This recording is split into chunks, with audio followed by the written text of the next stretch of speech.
The Epstein files are a hoax. They're created by Obama. I'm not going to say who it was, but it was Mossad. And I'm going to prove it formally tonight. Some of the Epstein files are real, just not the ones that I'm in. Don't do drugs. Don't do drugs. No, it's too late. Oh my God. I'm in Portland. They're everywhere. So thank you all for coming back. You thought that was really funny, so just letting you know I'm killing in the front row. We're also shooting a mini special in pieces. That would be a good show name for this. Parts.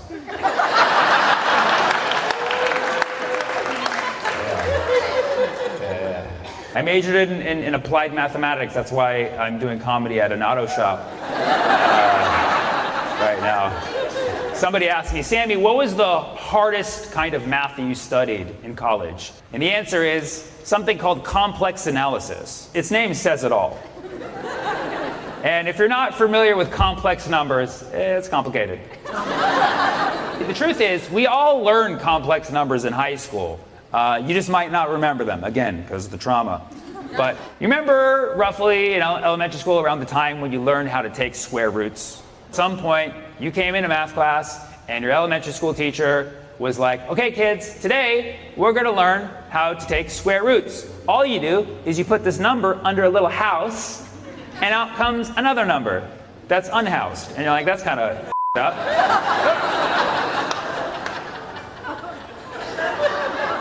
I know, Portland is a little weird about unhoused jokes, I get it. I'm from San Francisco, relax. I have a friend who doesn't even like being called unhoused. He's like, I'm anti-establishment. So you put the number under the little square root and out comes another number. And it's just like super fun. It's like the square root of 4 is 2, yay!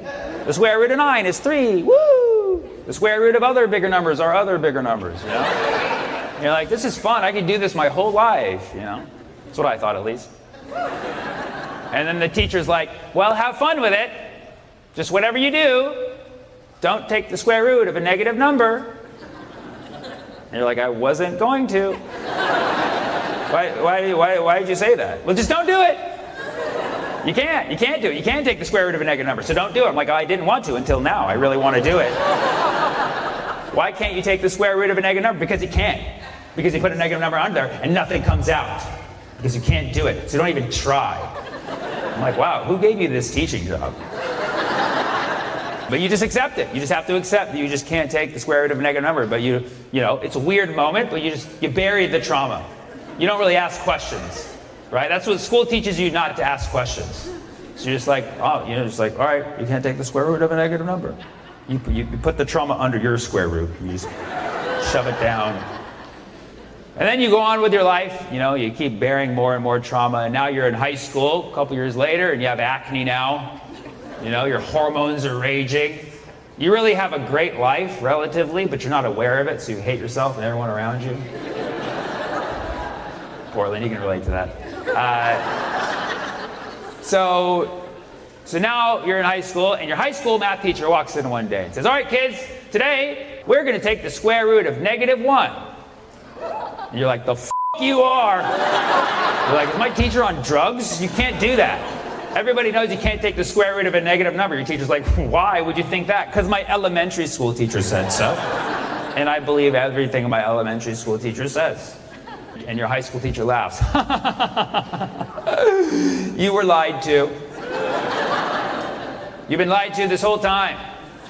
Because you can take the square root of a negative number. And we're going to do it today. Like, don't do it. The world's going to explode. Nope, I'm going to do it right now. I'm going to take the square root of -1. You're like, oh my God, this is so scary. What is it? What is the square root of -1? Is it 1? She's like, no. Like, is it 100? No. What is it? She's like, it is I. You're like, all right, the teacher's for sure on drugs, dude. This teacher's on ketamine. I need to call the principal right now. Who is it? It is I. It is you? No, it is I. Like I, like a capital I? No, lowercase I. What the f*** is going on? And there's a definitive day. I don't know if you remember it or not, because maybe you blocked the trauma, but it's the day that you learned that you can, despite what you were told previously in life, take the square root of negative numbers. And when you take the square root of -1, you don't even get a number. You just get a letter which makes no f***ing sense. And it's just a lowercase I, which we don't even do in language. And that's the day your whole life changes. That's the day you realize your whole life was a f***ing lie. You were built on lies, on assumptions that you could never take the square root of a negative number. But apparently you can, and it's I. And my life changed. I was just looking at myself in the mirror like, who am I? Who am I? And it's like, what is this mysterious I, and why am I feeling this type of way? What does I even stand for? Israel. I'm kidding, obviously, but some would say it's imaginary too.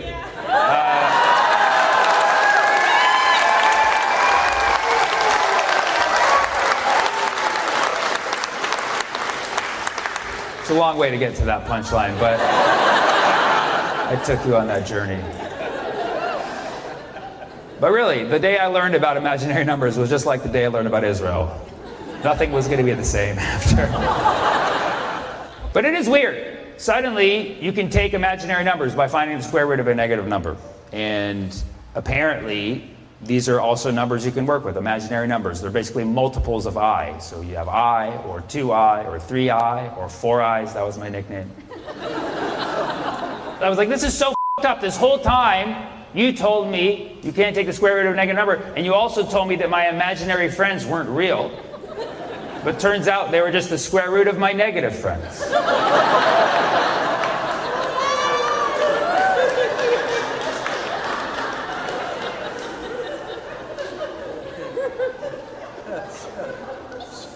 And as if that's not enough trauma, apparently you can combine imaginary numbers and real numbers. You add them together and you get something called complex numbers. So 2 plus 3I is a complex number. 4 plus 5I, these are complex numbers. The whole time you're just like, why the f*** are we doing this? And then you don't find out till way later. If you study like 20 math courses in college, you don't find out till way later. The reason we do that is because you can solve crazy problems that you weren't able to solve by just using real numbers. So for instance, polynomials, okay? You guys are poly, right? Make some noise. Yeah, there are nomials that are poly. They have a lot of love to give. A polynomial, for most of you, is one of those expressions that has exponents of x in it. So like 3x squared plus 2x plus 3 equals 0. And then you solve for x. That's basically a polynomial equation. And sometimes you can't always solve for x. But once you introduce complex numbers, apparently you can solve them every time. And yeah, you should know this, especially if you're poly. And yeah, so, and I personally like exponents because they speak truth to power. But what I'm saying is you can do a lot. You can do a lot with complex numbers. And I know you guys haven't been traumatized enough to appreciate it, but I appreciate it. Lowercase I appreciate it. And one day, all you 500 plus I will appreciate it. And so I studied complex numbers for 5 years, and that's why I'm doing stand-up comedy now, because where the f*** do you go from there? I read this recently. Did you know the biggest indicator of how much money you make in your career is how many math classes you took in college? Yeah, some of you guys are f***ed. A lot of humanities majors in here. I can feel the vibe. The more math classes you took in college, the more money you make in your career based on statistics, which is another course. I took 23 math classes in college. Yeah, 5 of which were statistics courses in which I learned about something called outliers.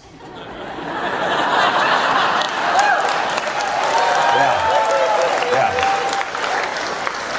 And if you don't get that joke, don't worry, it just means you're normal.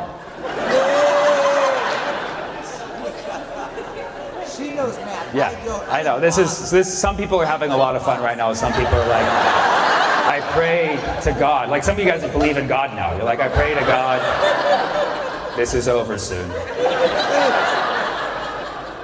Almost. We're almost done with the educational part of the show. Another stat. There was a stat that came out last week that said that 1 out of 10 Americans is now a millionaire. Yeah, that's crazy. Literally 10% of America is millionaires now. They say it's because of the way that people are able to invest nowadays, because of the way that a lot of people are entrepreneurs. I would argue inflation probably plays a role too. What is as many millionaires in the 80s? But yeah, so, you know, we've been talking about the 1% this whole time, but look out for the 10%. They're here. And I will be part of the 10% when my parents die. And just letting you know, I won't be able to be trusted then, okay?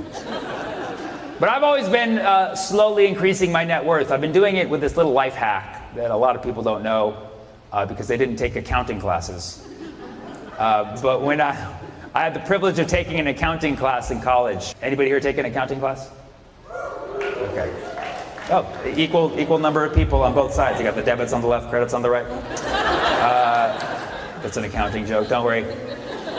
But in accounting, you learn about this thing called the accounting equation, very creative name. And the accounting equation states that assets equals liabilities plus equity. So the assets, the total assets of a person or a company is equal to the sum of all the liabilities they have, the debt that they have, plus the equity they have, the stock. So that's a little life hack if you want to increase your net worth. Just rack up a ton of debt and sell stock in yourself. So that's what I've been doing the last 10 years. I borrow $200 from my dad every week, and I reinvest it into my LLC, Sammy Corp. It's an S Corp. And, oh, you guys got that joke. That's cool. And my net worth has been going steadily up. Just borrowing the out of my parents. You know, I try to keep up with the news. It's very difficult because the news cycle moves so fast. Like this year, we're at like the highest frequency, but like not in a good way. Things that weren't even supposed to be main events were main events. Like the Super Bowl halftime. That was something like we were talking about for a long time, both because of the performance and also because of the protester. Like that was an event within an event. It was like layered. It was wild. And like it's crazy that this year we saw a famous person in the public eye point directly at another famous person and be like, he likes them young. And it was crazy when Elon did that to Trump. It was crazy. It was so crazy. He straight draked him. And I'm no Elon fan, but you gotta admit, I mean, he's the only one who's actually trying to do the private detective work at this point. He's like our Special K detective, Special K unit. Snorting ketamine like, oh, we're gonna find the Epstein files!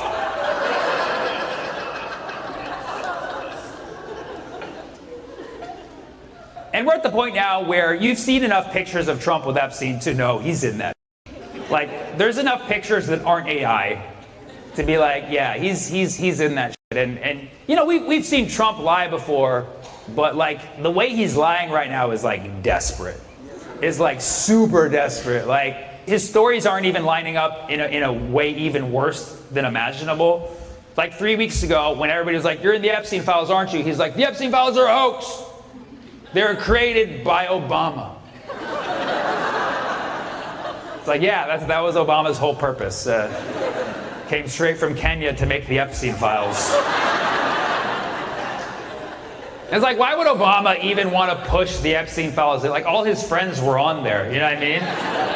Well, at least one of them, hashtag Bill Clinton. It's a very small circle in Washington, or small oval, I should say. But yeah, so that was Trump's whole thing. He's like, it's a hoax, the Democrats made it up, it's a hoax. And then everybody's like, no. And then so a week later, he's like, all right, fine. Some of the Epstein files are real, just not the ones that I'm in. That was his official statement. He literally walked back and said, okay, fine. Some parts of the Epstein files are real and some parts are imaginary. Combine them together, that's the Epstein files. Like, no, that's complex numbers. Bro is literally trying to use complex analysis to up our minds. He's like 3 + 4 I for me, that's me, the I. And it's also Israel in this case too. Because he's also covering for Israel. And that's why I just like complex numbers. When you look into this other dimension of what's actually in the Epstein files, it actually explains a lot of shit. Because we know for a fact that Epstein was gathering intel. Like he had cameras in all of his homes. Like that's not something just a regular perv does. You know what I mean? Like, and he was a creep for sure. I'm not saying he was a creep, but he also worked for intelligence. And I'm not going to say who it was, but it was Mossad. It was Israeli intelligence, Mossad. But I can't say it too much. I don't want to get into legal trouble. So let's just say he was a creepy guy who enjoyed massages. He was not good to women. He was a misogynist. Don't hate me for delivering the message, okay? Just saying. We know this guy worked for Intel. The question is who? And all signs point to Mossad. But when you make these allegations, people tell you you're a conspiracy theorist. You know, but it makes too much sense. And the problem with conspiracy theorists, and I love conspiracy theorists, like bless their heart, okay? Someone has to do the Lord's work. But conspiracy theorists are not great at presenting information in a way that logical, rational minds can process. And that's why too often conspiracy theories get kind of lost in the dust. So I'm going to help clarify this tonight at this automotive shop here in Portland, Oregon. And that is that I'm going to prove that Jeffrey Epstein was working for Mossad. He was working for Israel. I'm not claiming that he was Israeli, because he was not Israeli. He grew up in Brooklyn, and he was a creep. I'm not saying he was not a creep. He was always creepy. He was always known to be very touchy-feely, but also he went to an Italian high school. So maybe, I mean, it's not an excuse. I'm just saying, I can say that I'm part Italian. Mamma mia.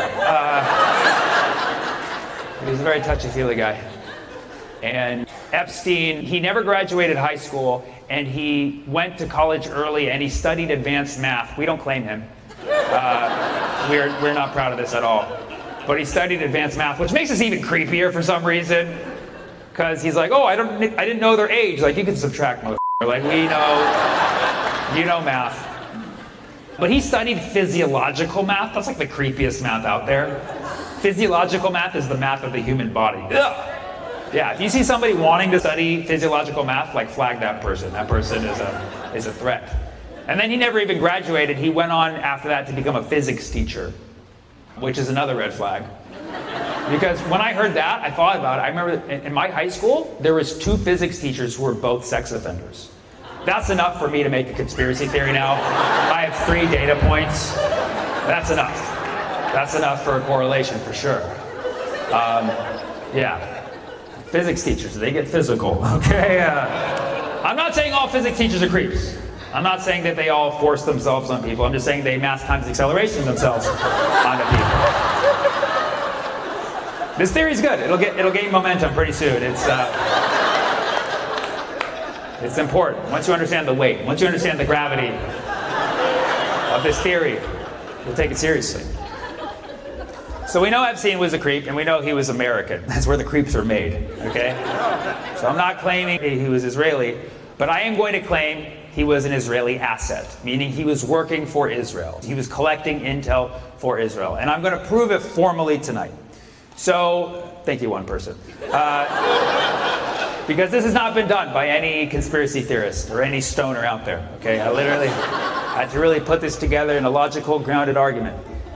Here's why we know that Epstein was an Israeli asset. Okay, so Epstein, he got rich all of a sudden after his teaching job, believe it or not. He left being a physics teacher because it doesn't pay, apparently. And he became a consultant, which is not a real job. I'm sorry, guys.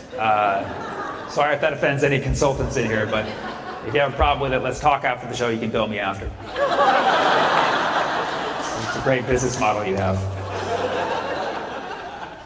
And he became a consultant, and this is when he started to be introduced to very high-profile people. He met people in the Pentagon, and he started working overseas. One person he notably worked with was Adnan Khashoggi. Jamal Khashoggi is the other guy who got killed, who was Adnan's actually nephew. I talked about this in my last special. Look it up, it's funny.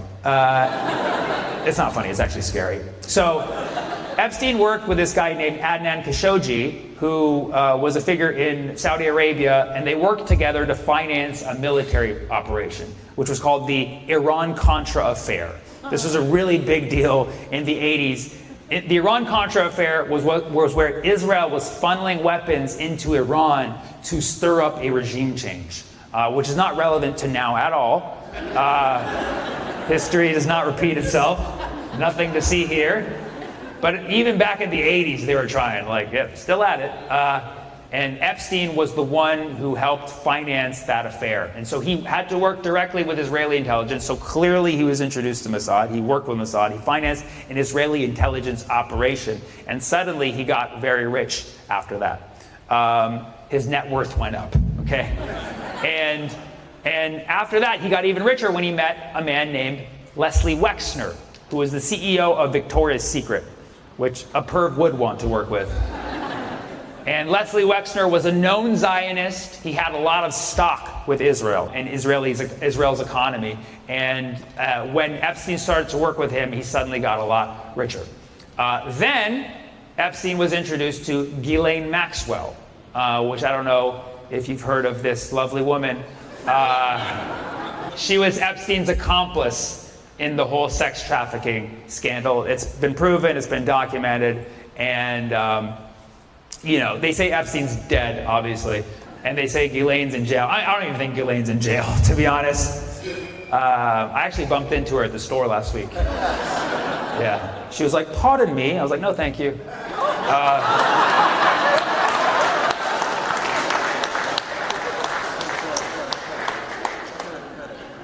And so right around the time that Epstein is gaining momentum and gaining money from these investments, he meets Ghislaine Maxwell, who is the daughter of Robert Maxwell, who was a known Mossad asset and had also a lot of stock in Israel. In fact, he was buried in Israel.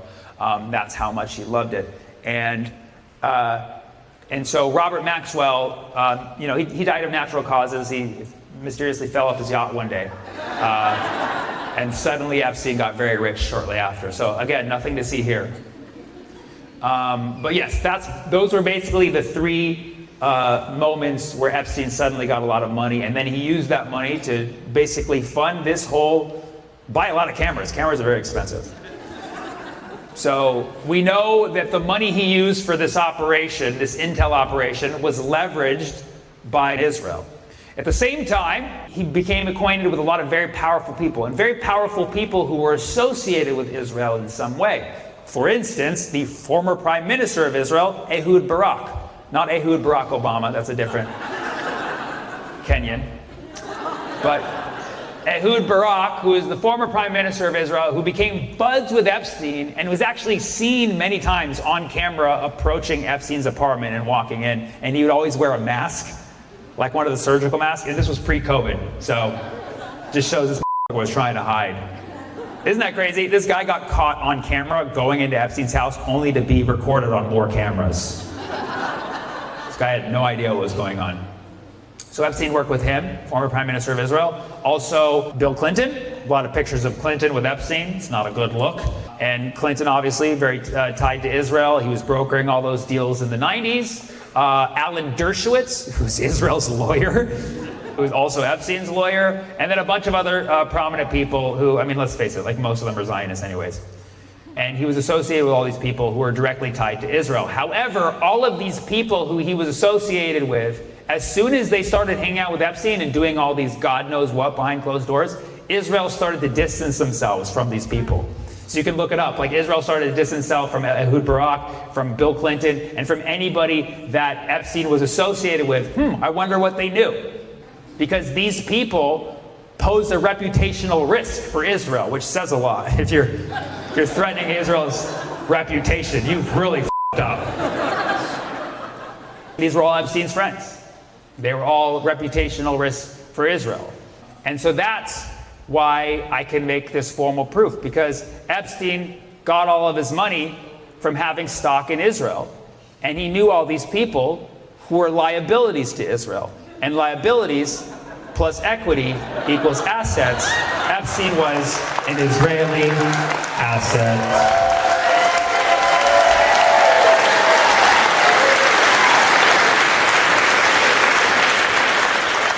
I know. There's a lot of information I'm accounting for. Until next time, be safe and keep finding joy wherever you can. Thank you.